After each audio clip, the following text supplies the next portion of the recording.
আমি এই শব্দটার পরিবর্তন চাই। তাদের জন্য সম্মানজনক কোনো শব্দ ব্যবহার করা, এক শব্দে সবাই অ্যাকোমোডেট। আমরা তাদেরকে শ্রমিক বলি, আমি শ্রমিক বলতে নারাজ। তারা সবাই শ্রমিকও নন আসলে।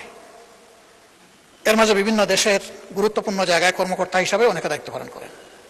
আমরা আজকে যাদের কথা বলছি তারা আমাদের কারো না কারো ভাই, কারো পিতা, কারো সন্তান, কারো আপন আত্মার আত্মীয়।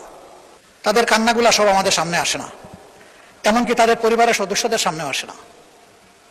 প্রবাসীরা দুই ভাগে বিভক্ত। একটা অংশ যারা কার্যত রুজি রোজগারের জন্যই পা বাড়ান, এই পর্যায়ে এশিয়ার প্রায় সবগুলো দেশই পড়ে, সেখানে তাদের নাগরিকত্ব পাওয়ার সম্ভাবনা খুবই ক্ষীণ।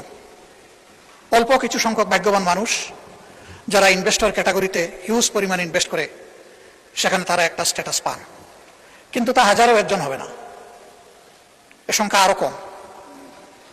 বাকি সকল আমাদের এই হাউসে বাংলা, উর্দু, ফার্সি কবিরাও আছেন।